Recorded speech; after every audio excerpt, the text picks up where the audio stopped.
श्री श्री राधा माधव की जय। श्रीमद् भगवद गीता की जय। श्रीमद् भगवद गीता का अध्याय 6 और श्लोक संख्या 20 का भी हम पाठ करेंगे।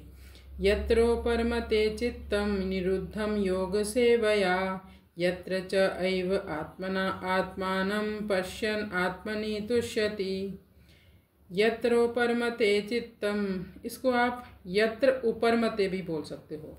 निरुद्धम योग सेवया यत्र च ऐव आत्मना आत्मानं पश्यन् आत्मनि तुष्यति। भगवान इन कुछ श्लोकों में योगा अभ्यास करने वाले योगी के चित्त का वर्णन कर रहे हैं। पहले भी कहा था कि योगी की मानसिक स्थिति कैसी होती है, योगी कैसे समाधि की ओर बढ़ता है। यत्रोपरमते या यत्र उपरमते चित्तम, उपरमते यानी विश्राम किया हुआ, यानी संसार की भाग दौड़ से विरक्त। जिस समय योगी का चित्त भौतिक विषयों से विरक्त हो जाता है।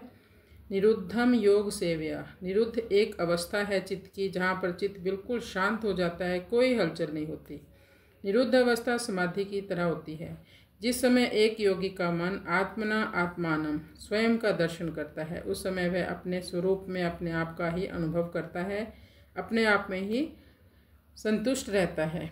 पश्यन् आत्मनि तुष्यति, वह स्वयं को देखता है। तुष्यति, संतोष का अनुभव करता है, अपने स्वरूप से संतुष्ट रहता है। ये श्लोक थोड़ा मुश्किल है समझने में, लेकिन अब हम थोड़ा और अच्छे से समझते हैं। ऐसा योगी जिसकी कोई भी भौतिक लालसा नहीं रहती। पिछले श्लोक में भी हमने पढ़ा था, निष्प्रिय सर्व कामेभ्यो। हमारे जीवन में दुख क्यों है? क्योंकि हमारे पास कई कामनाएं हैं। एक कामना पूरी हो गई तो दूसरी कामना पैदा हो जाती है। तो योग अभ्यास के द्वारा जिसका मन पूर्ण रूप से अपने वश में हो चुका है, जो अपने भीतर स्वयं के ऊपर ध्यान करता है, और आत्मा कौन है? भगवान का अंश है।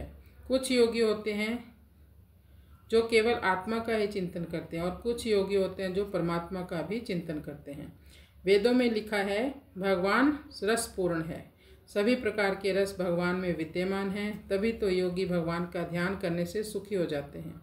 समाधि में कैसे स्थापित होता है योगी, उसका वर्णन कर रहे हैं। सबसे पहले एक योगी अपने चित्त को सब ओर से समेटकर विषय भोगों से हटाकर आत्मा में या परमात्मा में स्थित होता है। जब ये क्रिया बहुत लंबे समय तक चलती है तो वो धारणा की स्थिति से ऊपर यानी ध्यान की स्थिति में स्थापित हो जाता है। फिर समाधि की अवस्था में स्थित हो जाता है। ध्यान के विषय में 3 चीज़ें हैं। एक है ध्यान करने वाला ध्याता, जिसका वो ध्यान करता है वह है ध्येय। जिस विधि से वो ध्यान करता है उसे ध्यान ही कहते हैं।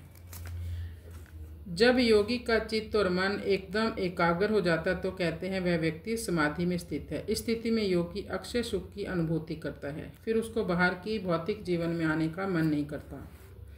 तो कृष्णाय वासुदेवाय हरये परमात्मने प्रणत क्लेश नाशाय गोविंदाय नमो नमः।